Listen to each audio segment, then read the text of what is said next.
I pulled up the gravel driveway with my windows down, trying to catch any breeze that might cut through the thick July air. The farm looked exactly like Walter Wheeler had described over the phone. Nothing fancy, just a white farmhouse with green shutters and a red barn that probably looked better 20 years ago. A few dozen cattle dotted the pasture, and I could see sheep huddled under the only tree that offered any real shade. My car door creaked when I got out, which made me wince. Everything I owned seemed to be falling apart at the same time. The beat-up Honda, my sneakers with the sole starting to separate, even my State University t-shirt had a small hole near the left shoulder that I kept meaning to sew up. But 3 months of work here would change all that. 3 months, and I'd have enough to cover my family's medical bills and maybe even stay in school. "You must be Stephen." Walter Wheeler appeared around the corner of the house, wiping his hands on a faded towel. He was exactly what I'd expected from his voice. Weathered skin, work clothes that had seen better days, and the kind of confident stride that came from a lifetime of physical labor. Good timing. Just finished feeding the cattle. "Yes, sir. Thank you again for giving me this opportunity." I grabbed my duffel bag from the back seat and extended my hand. His grip was firm, calloused, but not trying to prove anything. "None of that sir business. Walter's fine." He looked me over without being obvious about it. "You're bigger than I thought from talking to your professor. That'll help with the heavier work around here." A woman appeared on the front porch, arms crossed, watching us with the kind of attention my mother gave to strangers in our neighborhood. She had to be Brenda Wheeler. Even from 30 feet away, I could tell she was evaluating whether I looked trustworthy enough to sleep under their roof. "Come on, I'll show you around before it gets too hot." Walter started walking toward the barn. "Nothing too complicated here. We keep things simple, which works better for everyone." The tour took maybe 20 minutes. Cattle here, sheep there, equipment shed with a tractor that looked older than my father. Walter explained the feeding schedules and pasture rotation like I actually knew what he was talking about, which I mostly didn't. I'd worked construction and retail, but farming was new territory. Still, I nodded and asked what I hoped were intelligent questions about hay storage and fence repair. The barn was bigger than it looked from outside, with a loft that Walter said I shouldn't bother climbing unless absolutely necessary. "Old ladder's not as stable as it used to be," he explained, though when I glanced up the rungs looked solid enough. But then again, what did I know about 70-year-old barn ladders? "Workdays start at 6, Walter was saying as we headed back toward the house. "Breakfast at 7. Brenda's a good cook, so don't worry about going hungry. Lunch around noon, then we work until dinner. Nothing too strenuous, mostly maintenance, fence mending, making sure the animals have what they need." It sounded almost too easy, which should have been my first warning. But I was too busy calculating hourly wages and thinking about my parents' relieved faces when I handed over enough money to keep the lights on for another few months. Brenda Wheeler met us at the porch steps. Up close, she looked like every farm wife I'd ever seen in movies. Graying hair, sensible clothes, hands that had spent decades cooking and cleaning. But her eyes stayed on me longer than felt comfortable. "This is Stephen," Walter said. "Stephen, my wife, Brenda. Pleased to meet you, Mrs. Wheeler." I tried my most respectful smile, the one that usually worked on professors and employers. "We'll see how pleased you are after a few weeks of real work." But she was almost smiling when she said it, so I figured that was her version of a joke. "Come inside. I've got some things to go over with you." The kitchen was exactly what I'd expected. Old but clean, with the kind of massive stove that could feed a dozen people if necessary. Brenda gestured for me to sit at a worn wooden table while she disappeared into what looked like a pantry.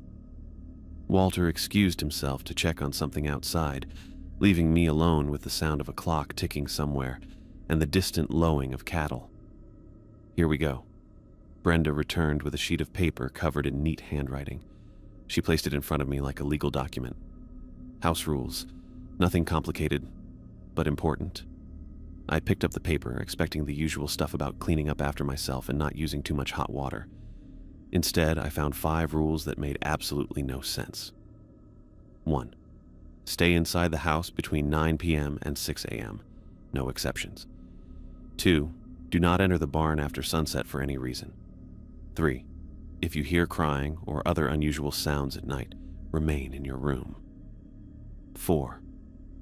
Do not investigate any lights or movement you might see outside after dark. 5. If anyone asks about your work here, tell them you help with general farm maintenance only. I read through the list twice, waiting for the punchline. When I looked up, Brenda was watching me with an expression I couldn't read. Are you serious? I tried to keep my voice light, like maybe we were sharing some kind of rural humor I didn't understand yet. Completely serious.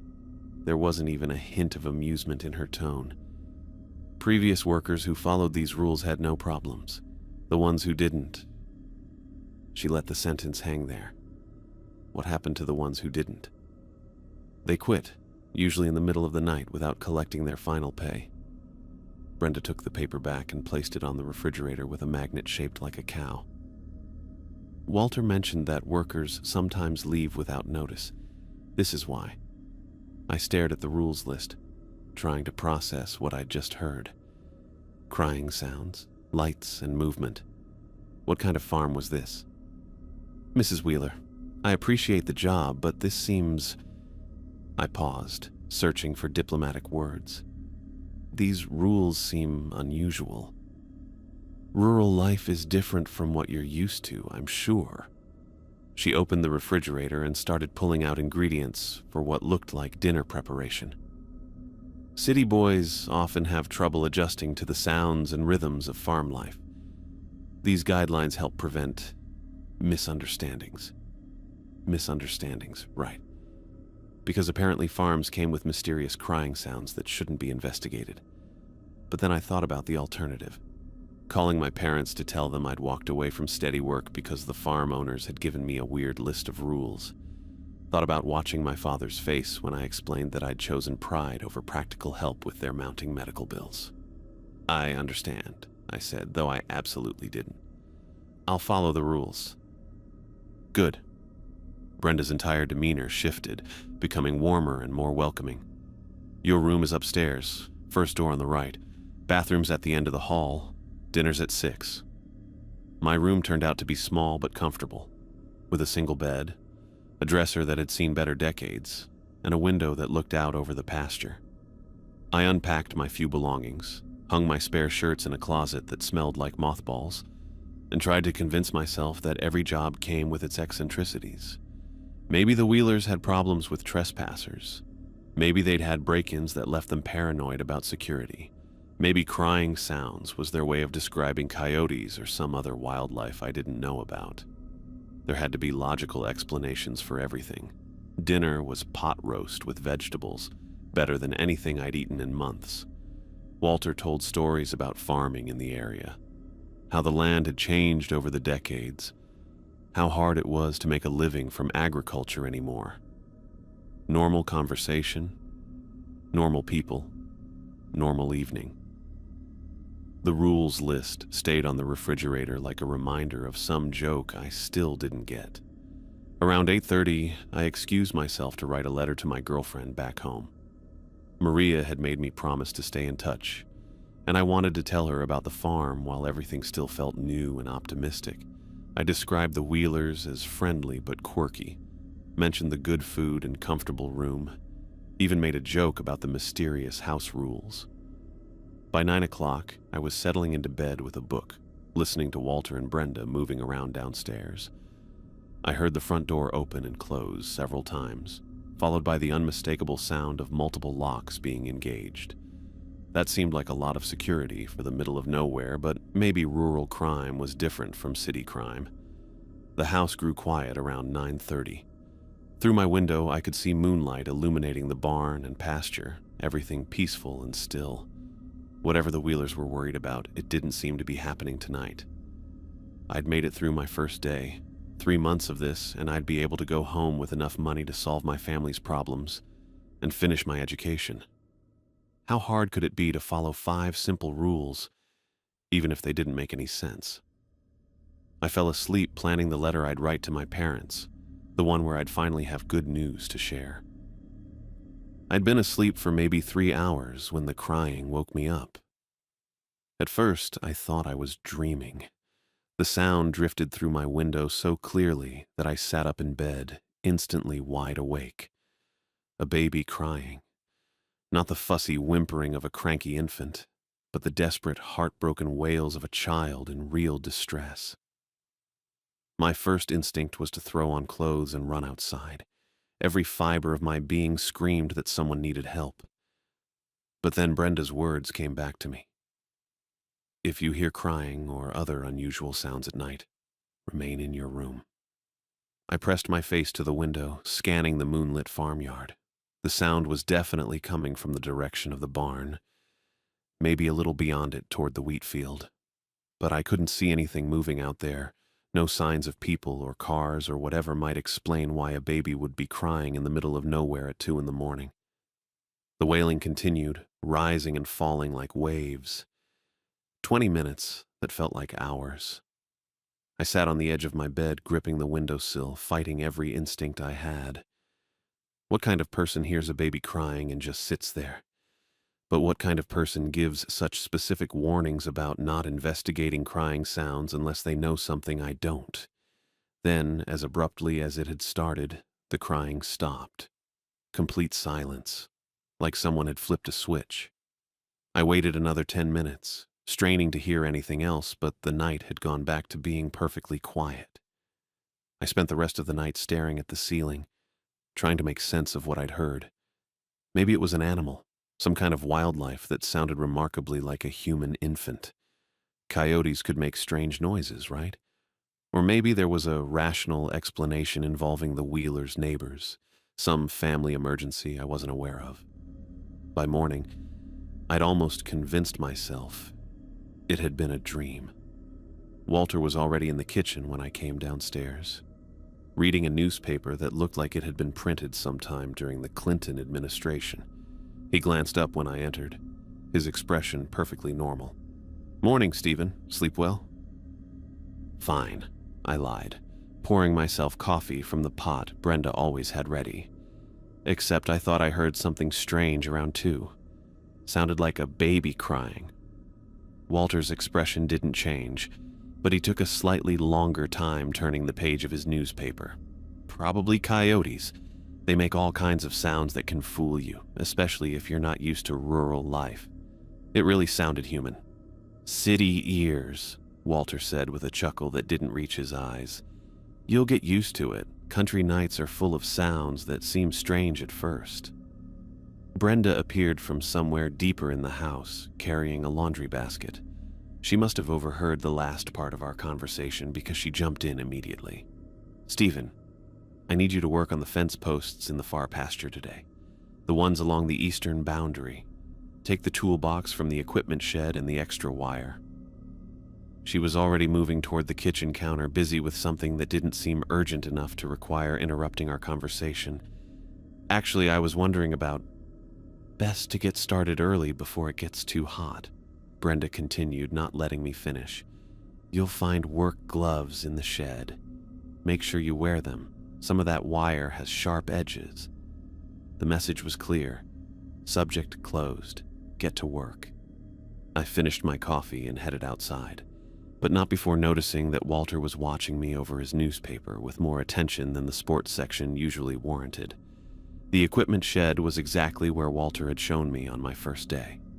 I grabbed the toolbox and wire, plus a pair of work gloves that looked like they'd been used to handle everything from barbed wire to live electricity. As I headed toward the far pasture, I took a detour past the barn. Fresh tire tracks, multiple sets, leading from the main road around behind the building where I couldn't see from my bedroom window. The tracks hadn't been there yesterday, I was sure of it. Deep impressions in the dirt, like vehicles heavy enough to leave permanent marks even in the dry summer soil. I stood there for a minute, staring at the evidence that someone had visited the farm last night while I was hearing phantom baby cries. The logical part of my brain started connecting dots, but I couldn't quite make them form a picture that made sense. The fence work turned out to be exactly as tedious as it sounded. 4 hours of replacing rotted posts and restringing wire while the sun climbed higher and the temperature pushed toward unbearable. I worked alone, which gave me plenty of time to think about crying babies and mysterious tire tracks and the growing certainty that the Wheelers weren't telling me everything about this job. Around 2 in the afternoon, I stopped to drink water and wipe sweat from my face. That's when I saw her. A woman in a white dress, standing motionless in the wheat field about 200 yards away. She wasn't moving at all, not swaying in the breeze, not shifting her weight, not even turning her head. Just standing there like a statue, facing in my direction. At first I assumed she was someone from a neighboring farm, maybe out for a walk or checking on crops. But minutes passed and she didn't move. I kept working, glancing up every few minutes, and she remained in exactly the same position, same posture, same stillness, like someone had paused a movie. The longer I watched, the more wrong it felt. People don't stand that still, especially not in the middle of a wheat field in 90-degree heat. I tried waving, in case she was trying to get my attention, but got no response. She was too far away to make out details of her face, but something about her complete immobility made my skin crawl. I spent the next hour stealing glances while I worked. She never moved, not once. Even mannequins in store windows looked more alive because at least they were positioned naturally. This woman stood like she was frozen mid-step, caught in some moment I couldn't understand. When I bent down to pick up the wire cutters, I kept my eyes on her. When I stood up 10 seconds later, she was gone. Not walking away, not disappearing behind trees or buildings, just gone. Like she'd never been there at all.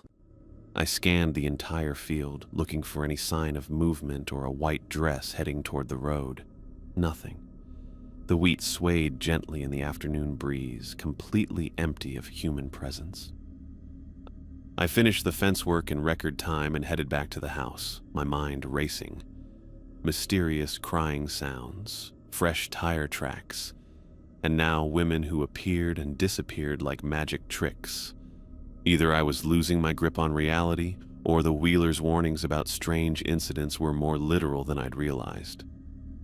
That evening, over Brenda's excellent chicken and dumplings, I tried one more time to get answers. I saw someone in the wheat field today. A woman in a white dress. She was there for over an hour, then just vanished. Walter and Brenda exchanged one of those quick marital glances that couples develop after decades together. The kind that communicate entire conversations in a fraction of a second. Probably someone from town cutting through the property, Walter said, but his tone suggested he knew exactly who I was talking about. People take shortcuts sometimes, especially in hot weather. She didn't move for over an hour, then she disappeared. Heat can play tricks on your eyes, Brenda added helpfully, especially when you're working outside all day. It's easy to mistake shadows or farm equipment for people. But I knew what I'd seen, and it wasn't shadows or equipment. It was a woman in white, who stood impossibly still before vanishing completely. Combined with everything else I'd experienced, it painted a picture I couldn't ignore any longer. After dinner, I told the Wheelers I needed to drive into town for supplies, personal items I'd forgotten to pack. Walter offered to let me use his truck, but I insisted my car would be fine. What I really needed was to talk to someone who wasn't connected to this farm, someone who might have answers about what was really happening here. As I drove down the gravel driveway, I caught Walter watching me from the front porch. In my rearview mirror, I saw him stay there until I reached the main road and my car disappeared from sight.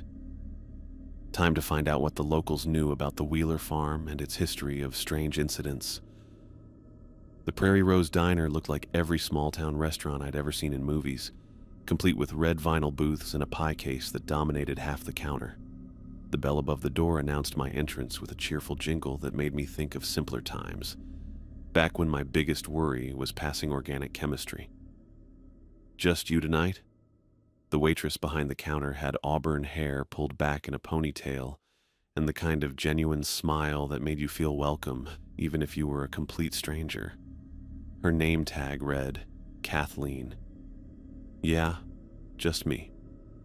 I slid into a booth near the window where I could see my car in the parking lot. "Coffee would be great." "Sure thing. You passing through or staying somewhere local?" She filled a white ceramic mug with coffee that actually smelled decent, which was more than I could say for the stuff I usually drank at school. "Working out at the Wheeler farm for the summer." I wrapped my hands around the mug, grateful for something normal after the last 24 hours of weirdness. Kathleen's smile faltered. Not dramatically, but enough that I noticed the change. She set the coffee pot down and looked at me with a different kind of attention. "The Wheeler place? You're the new worker Walter mentioned in town last week." "That's me, Stephen Fernandez." I extended my hand, which she shook briefly. "Have you lived here long?" "My whole life. 26 years of watching this place change." She glanced around the nearly empty diner, then back at me. "How are you finding it out there?" Something in her tone made me pause. This wasn't casual small talk anymore. "It's interesting. The Wheelers seem nice enough, but they gave me this list of rules that are pretty specific. Staying inside after 9, not going near the barn at night, that kind of thing." "Rules." Kathleen repeated the word like it tasted bad. "What else did they tell you about the property?" "Not much. Just general farm stuff." "Why?" Before she could answer, the bell over the door chimed again. A man in his 50s entered, wearing work clothes and a baseball cap that advertised some local feed store. He looked like he'd spent his entire life working outdoors. "Evening, Ty," Kathleen called out. "Your usual?" "Please." He sat down 2 stools over from my booth, but I could tell he was listening to our conversation. "You're the new kid working for Walter Wheeler." It wasn't a question. News traveled fast in small towns. "Stephen Fernandez." I turned in my seat to face him properly. "You know the Wheelers well?" "Ty Bowen. I live on the property next to theirs." He accepted a cup of coffee from Kathleen and studied me over the rim. "Known that land my whole life. Grew up there, actually." "Ty," Kathleen said quietly, and something passed between them. Some kind of warning or agreement I couldn't read. "What?" I looked from one to the other. "Is there something I should know about the farm?" Ty set down his coffee and rotated his stool to face me directly. "You meet the previous worker, Cole Coleman?" "Walter mentioned him, but no, said he left suddenly." "That's one way to put it." Ty exchanged another look with Kathleen.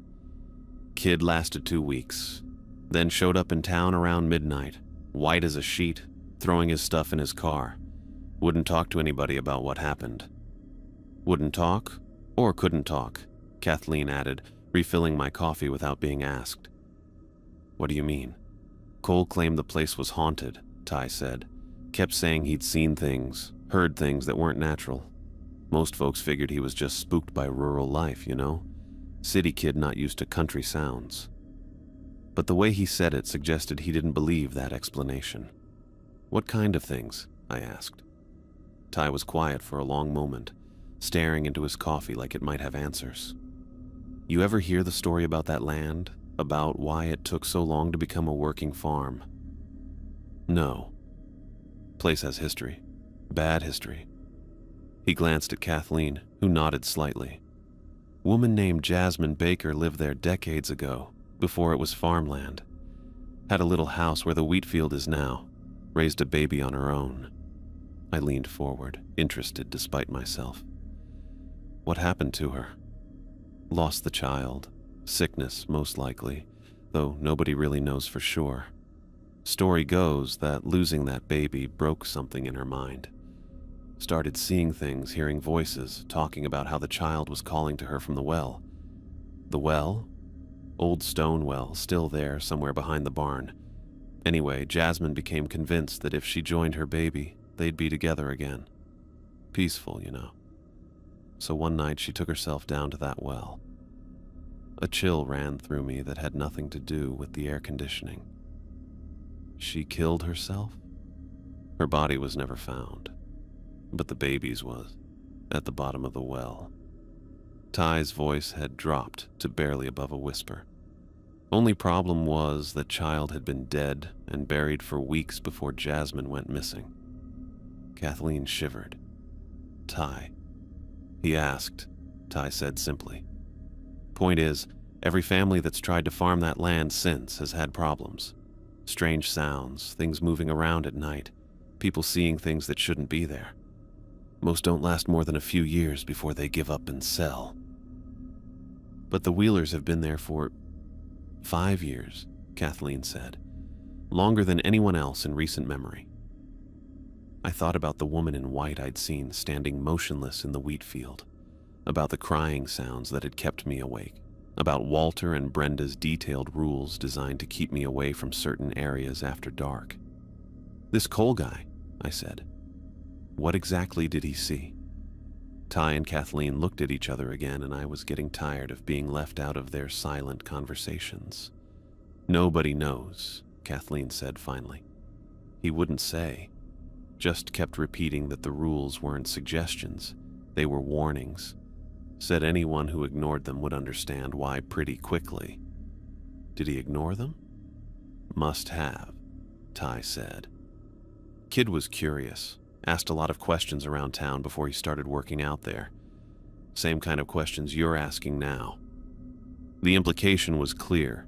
Curiosity had gotten Cole Coleman into whatever trouble sent him fleeing in the middle of the night. Look, Kathleen said, leaning against my booth with her arms crossed. I don't know you, but you seem like a decent kid trying to earn honest money. My advice? Follow those rules exactly like the Wheelers told you. Don't go investigating strange sounds or lights or anything else you might see out there. And if I do see something, stay in your room and wait for morning, Ty said firmly. Whatever's happening on that land, it's not something you want to get involved with. I wanted to ask more questions, but both of them had made it clear the conversation was over. Kathleen brought me a menu and started talking about the dinner specials, while Ty turned back to his coffee and the newspaper someone had left on the counter. I ordered a burger and spent the next hour trying to make sense of what I'd learned. Local legend said the farm was haunted by a woman who'd lost her child and possibly killed herself decades ago. The previous worker had experienced something terrifying enough to make him abandon his job without explanation. And everyone who'd tried to farm that land eventually gave up because of supernatural incidents. But if the place was really haunted, why were Walter and Brenda still there? Why were they thriving when every other family had failed? And why did their rules seem designed specifically to keep workers away from certain areas at certain times, rather than protecting them from random ghostly encounters? The burger was good, but I barely tasted it. My mind kept circling back to the woman in white, standing perfectly still in the wheat field for over an hour before vanishing completely. If that was the ghost of Jasmine Baker, why had she appeared during the day? And why had she been watching me specifically? I paid for dinner and left a generous tip, partly because the food was decent, and partly because I hoped it might make Kathleen more willing to answer questions if I came back. Drive safe, she said as I headed for the door. And Stephen, those rules exist for a reason. Don't forget that. The drive back to the farm took 20 minutes on empty country roads, giving me plenty of time to think about ghosts and mysterious disappearances and rules that weren't really rules at all. By the time I turned into the Wheeler driveway, I'd almost convinced myself that small-town legends were just small-town legends. Stories that grew larger with each telling until they bore no resemblance to whatever had actually happened. Then I saw the tire tracks. Multiple sets, leading from the main road around behind the barn, where they'd be invisible from the house. Fresh tracks, deep enough to have been made by heavy vehicles. More than yesterday, and definitely more than could be explained by normal farm business. I parked next to the house and sat in my car for a few minutes, staring at the evidence that someone had been visiting the Wheeler farm regularly, despite Walter and Brenda claiming they rarely had visitors. The tracks weren't random. They followed a specific route that avoided the main driveway and the family's line of sight. As I walked toward the house, I counted at least 4 different tread patterns in the dirt. 4 separate vehicles, maybe more, all taking the same hidden route to and from the barn area. Walter appeared on the front porch as I reached the steps, like he'd been watching for my return. "How was town?" he asked, but his eyes were already scanning my car and the road behind me. "Good. Got some supplies. Had dinner at the diner." I kept my voice casual, normal. "Nice place. The waitress mentioned she knew you. Kathleen Sanders. Her family's been here forever." Walter held the door open for me, but I noticed he stayed outside until I was well inside the house. "Find everything you needed?" "Yes, sir. Thank you."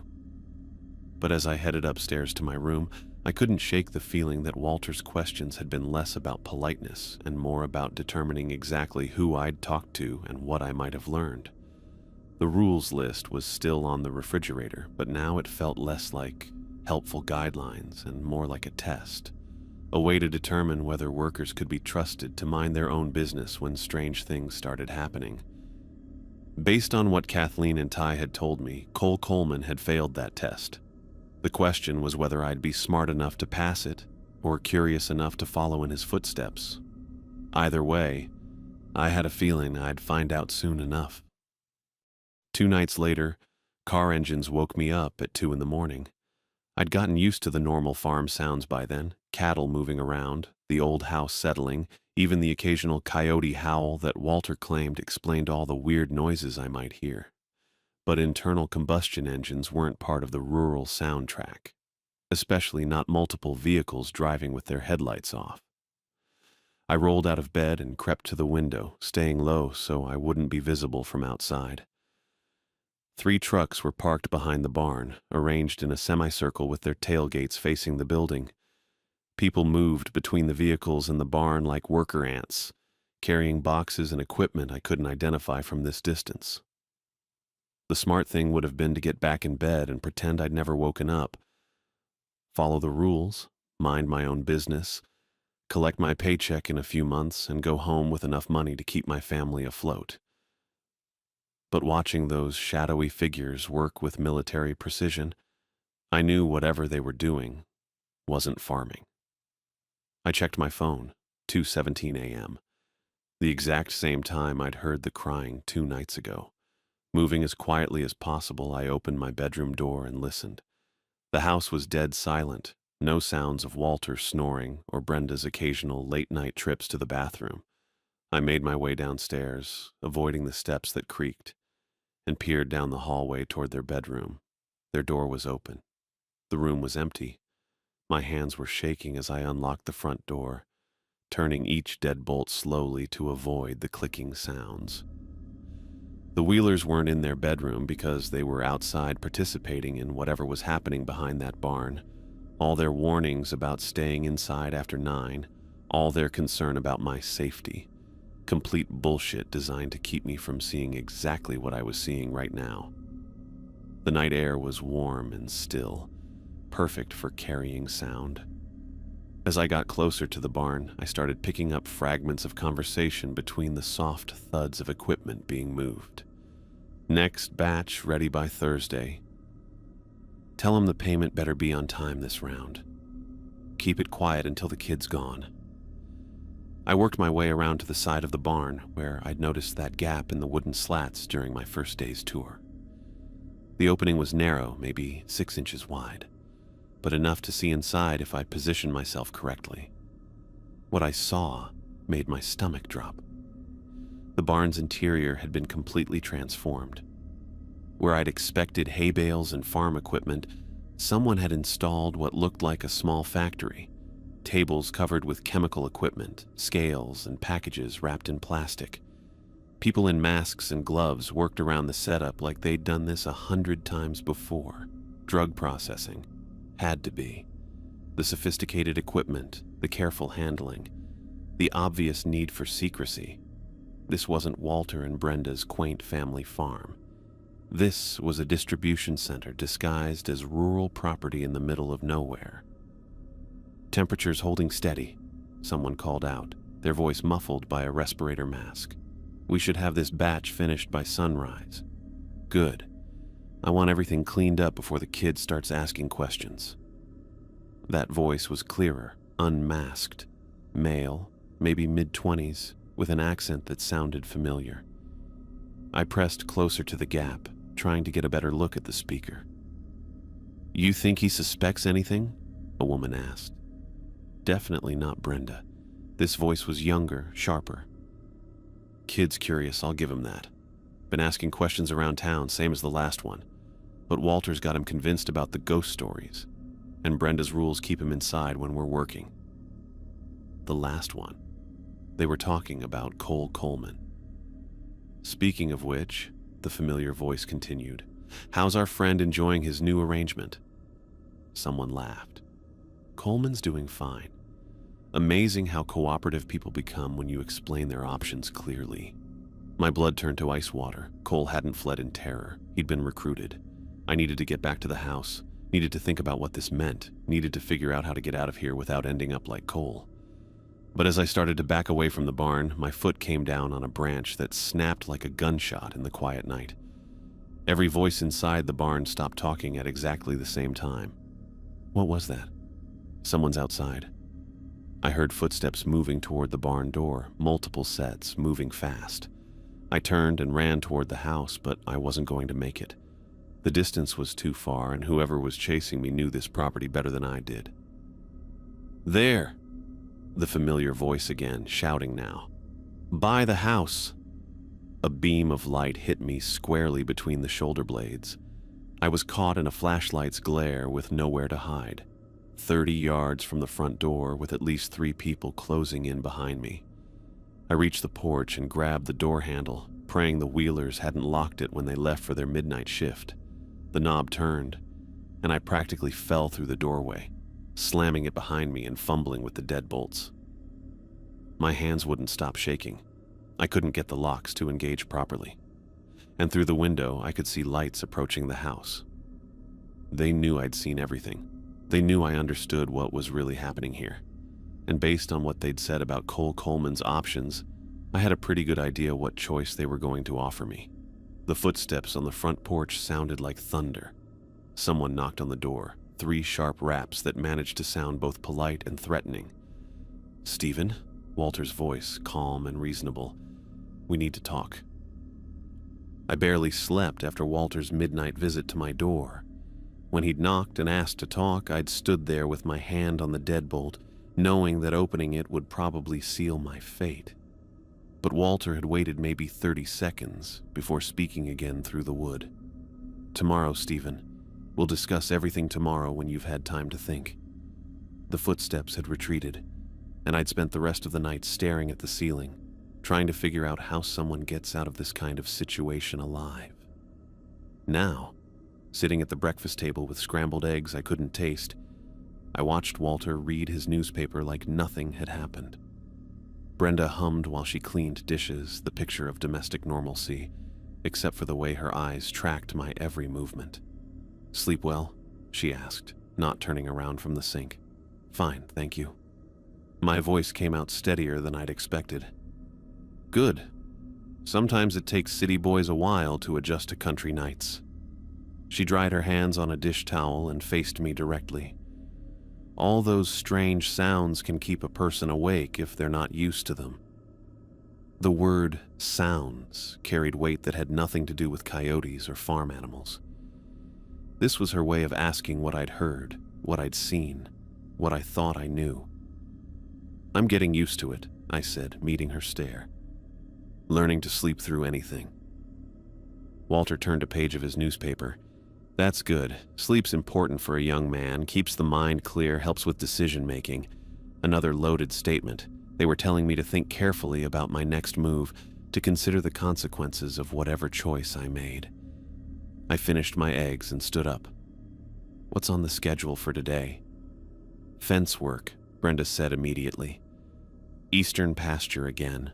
Some posts came loose in yesterday's wind. There hadn't been any wind yesterday. She wanted me far from the house and barn, probably while they figured out what to do with me. I'll grab the tools from the shed. Already got them ready for you, Walter said without looking up. Left them by the gate to save you time. They'd been awake early, making plans. The tools being ready meant they'd discussed my morning routine, probably along with everything else about my situation. I spent the next 4 hours replacing fence posts that didn't need replacing, working slowly to buy time while I figured out my options. Running wasn't realistic. They'd be watching for that, and I didn't know the back roads well enough to avoid being caught. Staying meant accepting whatever arrangement they had in mind, and based on what I'd overheard about Cole, that probably involved becoming part of their operation.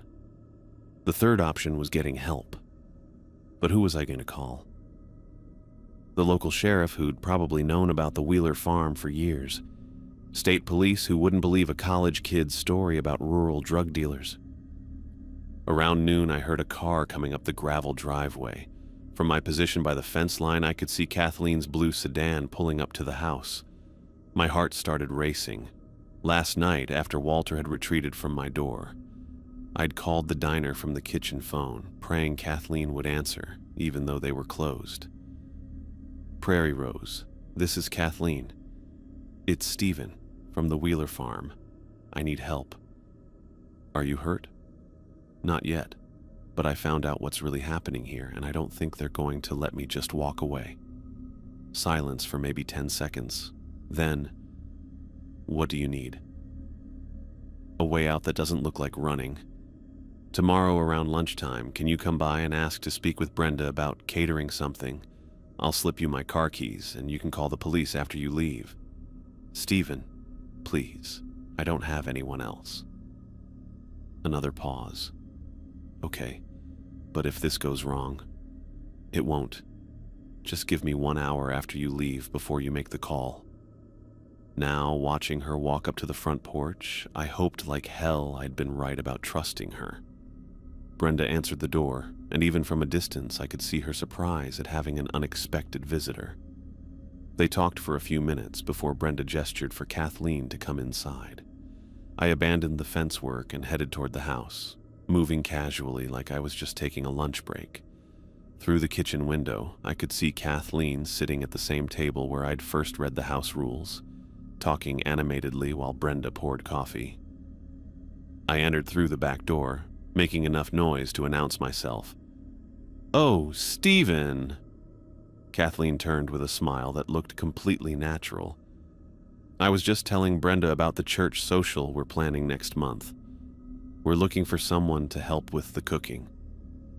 "That sounds nice," I said, washing my hands at the sink, while Kathleen continued her story about menu planning and guest counts.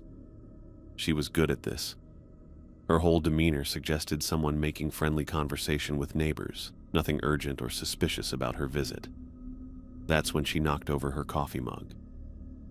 "Oh no!" Kathleen jumped up as coffee spread across the table and dripped onto the floor. "I'm so clumsy!" "Don't worry about it," Brenda said, grabbing dish towels from the counter. In the confusion of cleaning up the spill, I slipped my car keys into Kathleen's purse and whispered, 1 hour. She gave an almost imperceptible nod and continued apologizing for the mess while helping Brenda wipe down the table. "I should probably get going," Kathleen said after everything was cleaned up. "Thanks for considering the catering job, Brenda. I'll call you next week with more details." "Of course, dear. Drive safely." I watched from the window as Kathleen got in her car and drove away, my keys and my escape plan with her. Now I just had to survive the next hour. Walter appeared in the kitchen doorway as Brenda put the coffee-stained dish towels in the sink. "What did she want?" he asked. "Church social. Looking for a caterer." Brenda's tone suggested the conversation was over, but Walter kept staring at me. "Seems like a lot of folks have been taking interest in you, Stephen. Questions around town, visits from neighbors. People don't usually pay this much attention to temporary farm workers." "I guess I'm just naturally friendly," I said. Walter almost smiled. "That can be dangerous in the wrong circumstances." Before I could respond, another car pulled into the driveway. Through the window, I watched a familiar figure get out of a blue pickup truck and walk toward the house. Cole Coleman looked exactly like Kathleen had described him. Young, confident, expensive clothes that didn't belong on a farm. But there was something different about his face, something harder than I'd expected. "Well," Walter said, seeing him approach, "looks like you're about to get some answers to those questions you've been asking." Cole knocked once and entered without waiting for permission, like someone who belonged here. "Hey, Walter. Brenda." He nodded to them, then looked directly at me. "You must be Stephen. I'm Cole Coleman." "The previous worker," I said. "Heard you left pretty suddenly." Cole laughed, but it wasn't a pleasant sound. "That's one way to put it. Actually, I never left at all, just moved to different accommodations." The pieces clicked into place. Cole wasn't a cautionary tale about workers who couldn't handle rural life. He was proof of what happened to people who discovered the truth about the Wheeler farm. "See, Stephen?" Cole continued, settling into a chair like we were old friends. "When you've seen what you've seen, you really only have two choices. You can become part of the team, or..." He let the sentence hang there while Walter and Brenda watched my reaction. "Or what? Or you can join all the other folks who've disappeared around here over the years. Amazing how many people the locals attribute to that ghost story. Jasmine Baker's been real convenient for explaining away inconvenient questions." My mouth went dry. "You mean she isn't real?" "Oh, she's real enough. Died decades ago, just like they say. But Walter and Brenda here, they've gotten real good at making sure certain problems disappear in ways that folks blame on supernatural causes." Cole reached into his jacket and pulled out a thick envelope. "This is what I made last month. More money than I'd see in 2 years of regular work, all for keeping my mouth shut and occasionally helping with recruitment." He tossed the envelope on the table where I could see the bills inside. More cash than I'd ever seen at one time. "Think about it, Stephen. Your family needs money, right? Medical bills, tuition, all that stress about making ends meet. This solves all of that and more." "What if I say no?" Cole's expression grew serious. "Then you become another cautionary tale. Another worker who couldn't handle the isolation and the strange sounds. Another person who wandered too close to that old well behind the barn. The well where they'd supposedly found Jasmine Baker's baby all those years ago. The perfect place to dispose of someone who knew too much. In the distance, I heard sirens. Walter's head snapped up, and Brenda moved to the window. Cole froze halfway through, reaching for the envelope. "That better not be what I think it is," Walter said, looking directly at me. The sirens were getting closer, definitely heading in our direction. I tried to keep my face neutral, but Walter was already moving toward the gun cabinet in the corner. "You stupid kid," he said, pulling out a hunting rifle. "You have no idea what you've done." "Run," Cole said quietly. "Right now, while you can." I didn't wait to see if he was trying to help me or trap me. I bolted for the back door and heard the rifle's safety click off behind me. The driveway had never looked so long, but I could see my Honda waiting at the main road with Kathleen behind the wheel. Police cars were approaching from both directions, their lights flashing against the afternoon sky. "Stephen!" Walter's voice carried across the yard, but I didn't look back. I reached the road just as the first police car turned into the driveway. Kathleen had the passenger door open and the engine running. "Go!" I shouted, throwing myself into the seat. She floored it, and we sped away from the Wheeler farm as more police vehicles converged behind us. In the rearview mirror, I watched Walter emerge from the house with his rifle, but he was too late. "You okay?" Kathleen asked, her knuckles white on the steering wheel. I thought about Cole's envelope full of cash, about the choice between easy money and moral compromise, about how close I'd come to disappearing like all the others who'd learned too much about the Wheeler farm's real business. "Yeah," I said, finally understanding why those rules had been so important to follow. "I'm okay." But as we drove toward town and safety, I knew I'd never be quite the same. Some lessons about the world's hidden darkness couldn't be unlearned, and some choices once made changed everything about who you were and who you could become. At least I'd chosen right.